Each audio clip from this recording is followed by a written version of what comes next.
We're going to get going here. Welcome to this edition of the Native News Update on this Friday, October 2nd. I'm your host for today's program, Paul Demain. Many of the stories right here can also be viewed at our website at IndianCountryNews.com. Here are the news stories from the day from the Associated Press and other Native news sources. Authorities say the triple murder of a Cabazon tribal official and two others in 1981 in Riverside, California was a hit orchestrated by the tribe's casino director and financial advisor to cover up illegal reservation activity. The allegations were contained October 1st in a felony complaint against James Jimmy Hughes, a ministry director arrested last weekend at the Miami-Dade International Airport on an outstanding warrant. Alfred Alvarez, the vice chairman of the Cabazon Tribal Council, was shot execution style along with his girlfriend and a friend on June 29, 1981 in Rancho Mirage. The complaint alleges Hughes conspired with the tribe's financial advisor and others in the days before the murders and then did the shooting himself. Hughes is fighting extradition to California. Wyoming police say an 11-year-old boy led law enforcement officials on a high-speed chase reaching up to 100 miles per hour. The chase started around September 31st in central Wyoming. It ended about 50 miles away near Crowheart on the Wind River Reservation, where police managed to corner the car. The driver then tried to flee on foot, but the officers managed to catch him, only to find the suspect was a child.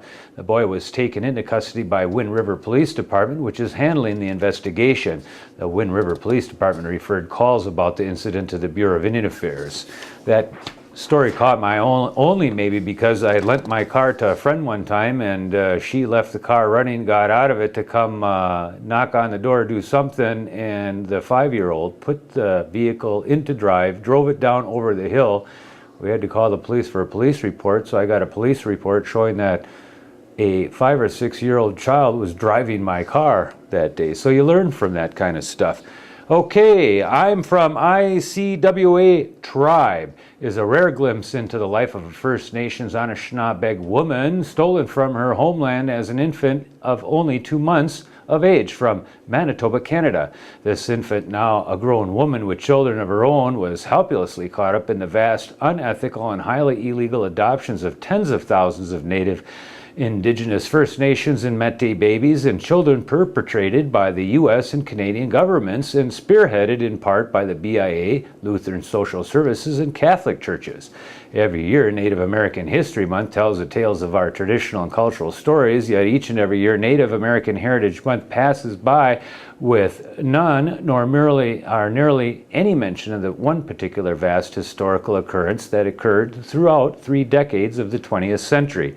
Star Naya's life story is merely one of tens of thousands that is rarely spoken of, let alone taught in our high school, colleges, or universities.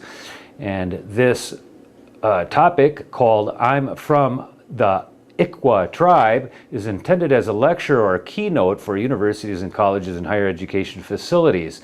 That topic is a motivational, wellness, prevention speaking platform for high school students and others. It's presented by the 2006 Native Grammy recipient and 2008 NAMA Songwriter of the Year, Star Naya. Get a hold of her. She'd like to talk about that issue a little bit. Yesterday we ran a story about environmentalists being declared persona non grata on the Hopi Reservation. Well, here are some of the comments in return. One by Alpha Sikaku in response.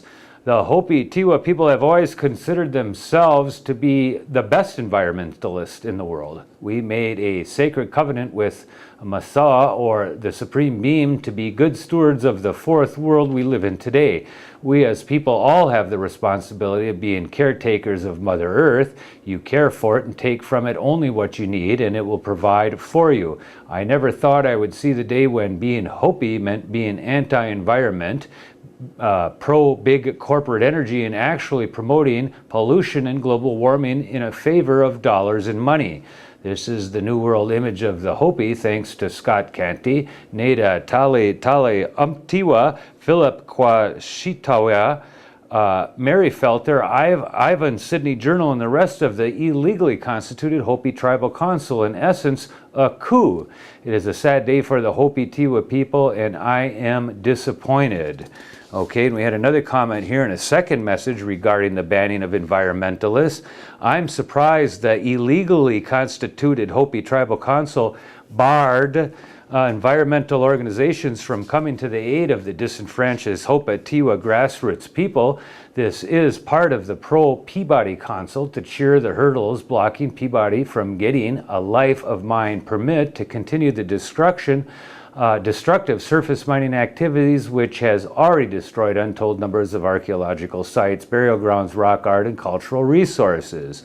I see this stupidity as another attempt to detract Mary Felter, and the acting chairman, from facing allegations that she committed attempted bribery involving the acting chief prosecutor, Jeffrey Portorica. To all the members of organizations banned from Hopi, I say, come and visit me. I, for one, will not have my civil rights violated. And that's from the well-known Vernon Masayesva. The former Standing Rock Sioux Tribal Chairman Charles Murphy has easily defeated incumbent Ron His Horses Thunder to win back the job. Unofficial results show Murphy received 64% of the votes in the tribe's general election September 30th to 36% for His Horses Thunder, more than 1,900 people voting. The chairman's race ended up before a tribal judge earlier when a candidate who finished third in the tribe's primary election in July was denied another chance to get on the ballot. Only the top two vote-getters in the primary advanced, and His Horse is Thunder finished one vote ahead of the third place candidate in that primary. The ZB Wings Center in Mount Pleasant, Michigan is pleased to ask you to join them at the main gift shop at the Soaring Eagle Casino and Resort for an open house on October 9th from 12 to 6 p.m. Introducing handbag and tote designer Cinda B. Come meet the designer herself and see her popular lines of totes, handbags, and accessories now available in the Soaring Eagle Casino and Resort. The main gift shop there, Cinda B, will also be there to sign purchases, and they say hope to see you there. Also from the ZB Wing Center, free and open to the public, join us for the Anishinaabe-Mowen Immersion Winter Solstice Teaching and Feast coming up. Enjoy teachings of our beautiful Anishinaabe language and translations from fluent speakers. All ages are welcome. You can get information on that from 989-775-4750. That's going to be on Monday, December 21st. They want you to put it on your calendar now, 6 p.m. Its location is at the ZB Wing Center in Mount Pleasant, Michigan. The 11th Annual Canadian Aboriginal Music Awards, CAMA, has announced the 2009 nominees honoring Canada's top recording artists, videographers, and music industry professionals, and Canyon Records in the United States has received 7 nominations. Those finalists include Northern Cree and the Blue Best Powwow Album Contemporary, Northern Cree True Blue Best Group or Duo, R. Carlos Nakyle Talisman Best Traditional Flute Album, War Scout Many Tribes One Nation Best Powwow Album Contemporary, Shivers Topa and Kevin Yazzie Awakening of Life, the Best International Album, Gabriel Ayla and Portraits Best International Album, Sullivan and Day, Love, Lies, and Lullabies, Best International Album. And we'll try to get you the list of all those CAMA nominations as soon as we can find that information and read them off for you.